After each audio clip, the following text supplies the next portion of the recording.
ராம் ராம். வாழ்க வளமுடன். Voice of காஞ்சி நேயர் அனைவருக்கும் இனிய மாலை வணக்கம். பாலாஜி இங்கேயே இருக்கிறது தெரியாதா என்ன அப்படிங்கிற ஒரு அனுபவம் தான் இன்றைக்கி பார்க்குறோம். ஸ்ரீ பெரியவா மகாராஷ்டிரா முகாம், அங்கே ஒரு ஜமீன்தார், அவருக்கு ஏகப்பட்ட ஆள். அந்த ஆளில் ஒருத்தர் ஸ்ரீ பெரியவாளுக்கு பவார்கிறவர் மெய்காப்பாளராக இருக்கார். அவர் அந்த முகாமை விட்டு வெளியில் வரும்போது ஸ்ரீ பெரியவா அந்த ஜமீன்தார்கிட்ட கேட்குறாளாம், இந்த பையனையும் நான் அழிச்சுன்னு போகட்டுமா அப்படின்னு. அந்த பவார் என்ன பாக்கியம் செஞ்சுருக்கானோ அப்படின்னு அந்த ஜமீன்தாருக்கு அப்படி ஒரு மகிழ்ச்சியாம். இவரோட குடும்பத்தை நான் இங்கே நன்னா பார்த்துக்கிறேன் பெரியவா அப்படின்னு சொல்லிட்டு அந்த பவாரை பெரியவாளுடைய அனுப்பிச்சி வச்சாலாம். பெரியவா ஒரு முறையும் பவார் வாயில் காப்பானா இருக்கானோ, அவன் சாப்பிட்டானா வச்சானாங்கிறத அப்பப்போ ரெடி பண்ணி எல்லாத்தையும் கேட்டுப்பா. நான் இவா அணுக்க தொண்டர்கள்கிட்டையும் கேட்பாலாம். அந்த மாதிரி ஒரு சமயம் இவா வேற ஒரு இடத்துல முகாமில் இருக்கும்போது பவாருக்கு அங்கே வெளியில் வழக்கம் போல் டியூட்டி. ராத்திரி இவா எல்லாரும் சமைச்சு சாப்பிட்டு பாத்திரத்தையும் அலம்பி வச்சுட்டா பவாரை கவனிக்கவே இல்லை. பவாருக்கோ நாம் சாப்பிட்லையேங்கிற வருத்தம் கொஞ்சம் இருந்தது. பட் யாருமே கேட்கலையே, நம்ம சாப்பிட்டியா அப்படின்னு கூட கேட்கலையேங்கிற வருத்தம் கொஞ்சம் இருந்தது பவாருக்கு. பெரியவா வழக்கம் போல் முகாம் க்ளோஸ் பண்ணி நைட்டு உறங்க போகும்போது பெரியவா எல்லாரையும் கூப்பிட்டு கேட்குறா, நீ சாப்பிட்டியா நீ சாப்பிட்டியா நீ சாப்பிட்டியான்னு எல்லாரையும் கேட்கும்போதே வாசலுக்கு வந்தவர் இவரை பவாரை கேட்ட உடனே நான் இன்னும் சாப்பிட்லையேன்னு அவரை ஆக்ஷனில் சொல்லவும், அங்கேருந்து திடீர்னு யாரோ ஒரு பையன் ஒரு தூக்கில் பவார் என்ன விரும்பி சாப்பிடுவானோ அந்த மாதிரி சாமான் கொண்டு வந்துட்டு இங்கே லைட்டு எரியறதே, பெரியவாளை தரிசனம் பண்ணிட்டு போகலான்னு அவர் வழிபோக்கர் யாரோ ஒருத்தர் வரார். பெரியவா உடனே பவாருக்கான உணவு சமைக்க சொல்லி இவா கிட்ட சொல்லியாச்சு. அணுக்க தொண்டரும் அவளும் உள்ளர போயாச்சு.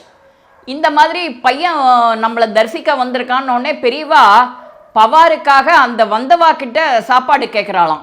இங்கே ஒரு பையன் சாப்பிடல, உங்ககிட்ட ஏதானு கிடைக்குமா சாப்பிட, ஒரு ஆள் சாப்பிட அப்படின்ன உடனே கொண்டு வந்த தூக்க அப்படியே கொடுத்துட்டு சந்தோஷமாக போயிட்டானான் அந்த பையன்.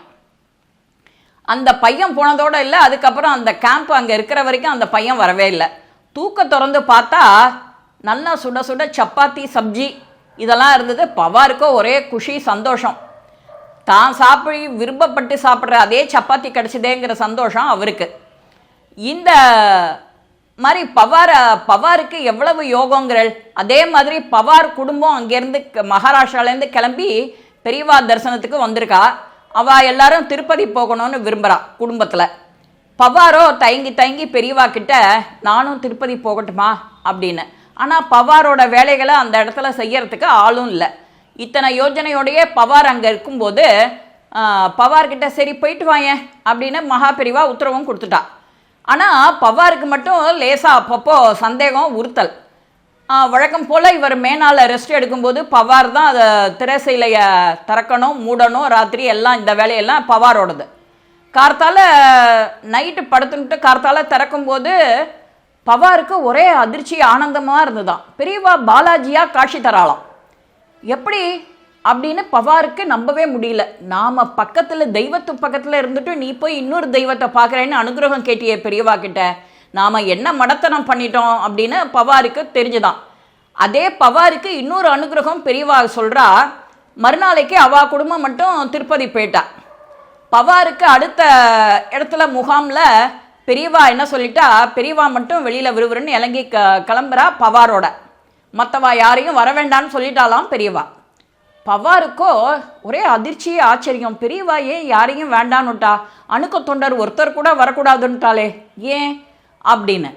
அது ஒரு பெரிய மலைப்பாதையில் போயின்னு இருக்கும்போது ஒரு குகை.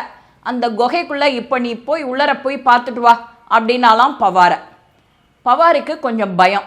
நான் போக மாட்டேன்னு தயங்கி நின்றுட்டார் பவார். அப்புறம் பெரியவா நீ சரி நீ இங்கேயே இரு அப்படின்னு சொல்லிட்டு பெரியவாலே உள்ளர கிளம்பிட்டாலாம்.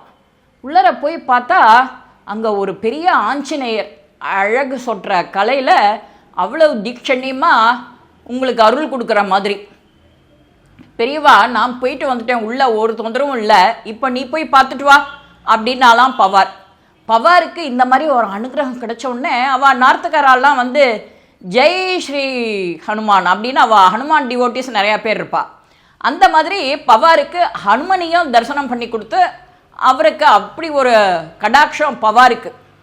இவர் போய் அங்கே பார்த்த உடனே இவருக்கும் அதிர்ச்சி. ஹனுமானை பார்த்த உடனே என்ன செய்யறதுன்னு இவருக்கு புரியல பவாருக்கு.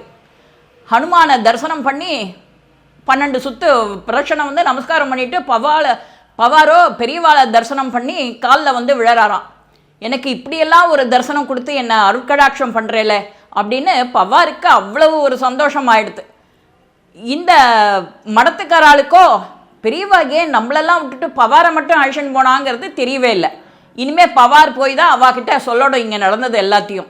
மறுநாளைக்கு எல்லாருமா அந்த கேம்ப்லேருந்து வெளியில் விட்டு வரும்போது தான் நேற்றுக்கு என்ன நடந்தது தெரியுமோ இல்லையா?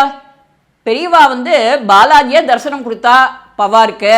இன்னைக்கு பார்த்தேன்னா ஆஞ்சநேயர் தரிசனம் பண்ணி வைக்கிறா.